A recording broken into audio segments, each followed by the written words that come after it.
안녕하세요. 동피맘입니다. 오늘은 요즘 친구들이 학교에서 받는 성교육에 대해서 좀 얘기를 해보고 싶어요. 요즘에 우리 아들들도 보면 아이들이 이렇게 가져오는 책들을 보면 그 안에 성교육이라고는 하는데 제가 보기에는 성을 누릴 수 있는 건 네 권리다. 그러니 성을 누릴 때 네가 책임질 수 없는 부분을 하지 않도록 피임을 잘하면 너는 성을 누릴 권리가 있다라는 게 성교육의 트렌드로 가고 있는 것 같아요. 그런데 성교육이라고 하면서 지금 피임을 권장하는 교육, 그러니까 피임을 권장한다는 게 사실은 어떻게 보면은 너는 성관계를 좀 해도 된다 라고 풀어주는 그런 입장을 보이고 있는 게 요즘 교과서의 성교육이에요. 굉장히 심각합니다. 제가 보기에는 이게 세대 차이가 아니라 실제로 피임약 먹어본 사람 있을 거예요. 지금 뭐 청소년 중에서도 피임약을 먹어본 사람이 있고 또 피임약을 여행 갈 때 우리가 먹기도 하거든요. 왜냐면 이제 생리를 늦추기 때문에 피임약을 그러니까 생리를 하기 좀 전에 내가 생리를 좀 할 것 같다. 근데 난 여행 가서 수영장에도 가야 되고 그러기 때문에 생리를 좀 늦췄으면 좋겠다. 여행 갔을 때 생리를 좀 안 했으면 좋겠다 할 때 처방되는 약이 피임약이기도 해요. 그러니까 그게 어떻게 보면은 궁극적으로 호르몬을 조절하는데 호르몬이 실제로 그냥 지금 호르몬이 나와야 되는 부분을 못 나오게 막는, 또 호르몬이 분비가 되는 부분들을 어떻게 그게 정상적으로 이렇게 돌아가지 않게끔 그 호르몬 자체를 정상적이지 않는 방법으로 사실 막아버리는 그런 부분이죠.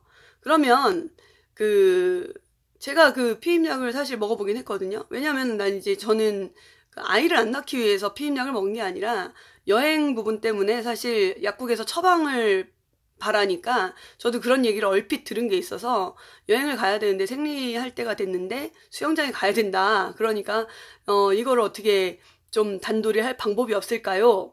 했더니 약사님이 권해주신 게 피임약이었어요. 근데 그것을 먹고 난 다음에 제가 어떤 부작용이 있었냐면, 사실 어떤 약이든지 작용이 있고 부작용이 있잖아요.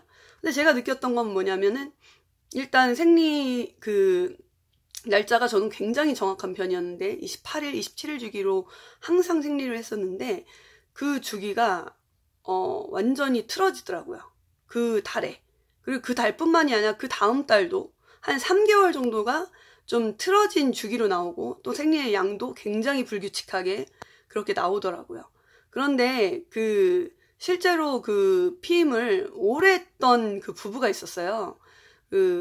제가 이제 들었던 얘기 중에 그 부부가 아이를 좀 늦게 갖기 위해서 피임을 굉장히 오랫동안 했었죠. 피임약을 오랫동안 먹었죠. 그랬더니 실제로 이제 아기를 가지려고 했던 그 시점에 피임약을 이제 끊고 아이를 가지려고 굉장히 노력했는데 아이가 잘 안 생겼었어요. 피임약을 끊고도 한참 고생하다가 불임치료를 받고 난임치료를 받다가 나중에 이제 그 이후에 아이가 생긴 케이스들이 주변에 아마 보세요. 굉장히 많을 거예요. 이 피임이라는 게 사람이 자연적으로 호르몬이 나오는 주기가 있는데 그 주기를 막아버리는 거예요. 그 주기를 인공적으로 그 주기를 막는 거죠. 우리가 변비약 먹죠. 변비가 뭐예요? 배변이 잘 안 되기 때문에 억지로 배변을 시키잖아요. 내가 안 되는 부분들을 억지로 어쨌든 약에 의존해서 배변을 시켜요. 그럼 저는 이제 그런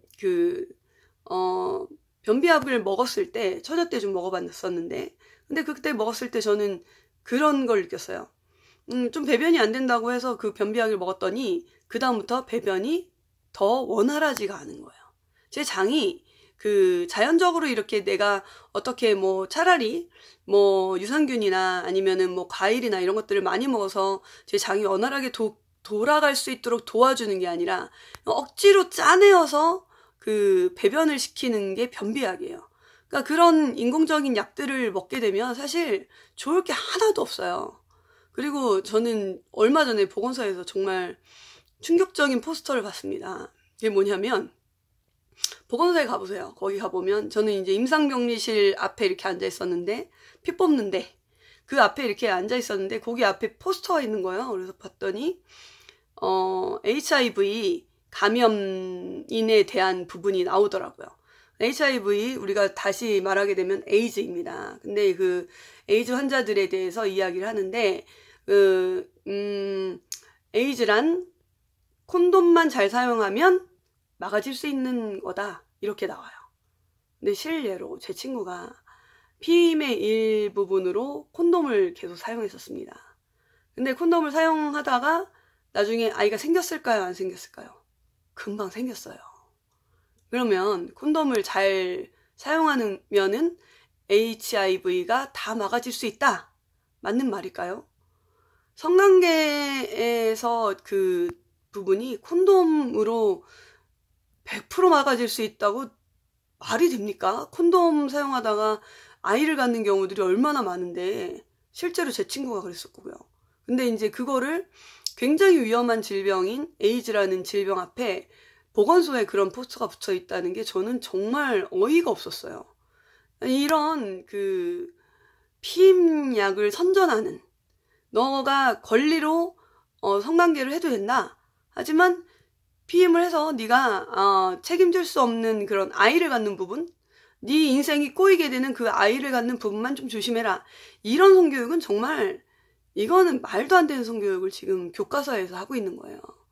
정말 우리 친구들, 또 우리 정말 아이를 키우는 엄마들 정말 잘 생각해 보셔야 돼요. 아이들한테 성교육을 할 때 정말 진짜 피임하는 부분을 잘 가르쳐서 우리 아이가 아이만 생기지 않고 성생활을 잘 영위할 수 있도록 하는 것이 맞는 것인가?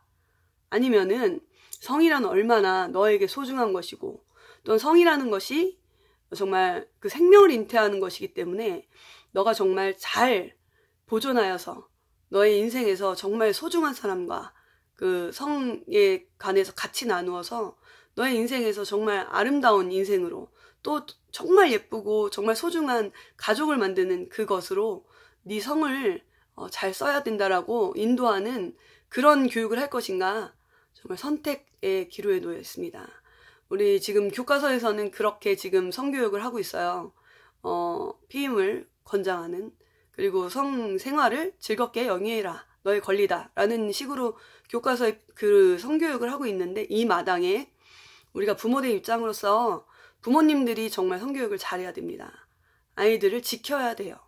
그 성교육이 맞다라고 박수치면서 그래 나도 그렇게 교육받았어. 이런 지금 구 어쩌고 이런 사람들이 그런 성교육을 하는 것에 우리가 그 사람들이 유명하다고 해서 그게 맞다고 볼 수 없는 거예요.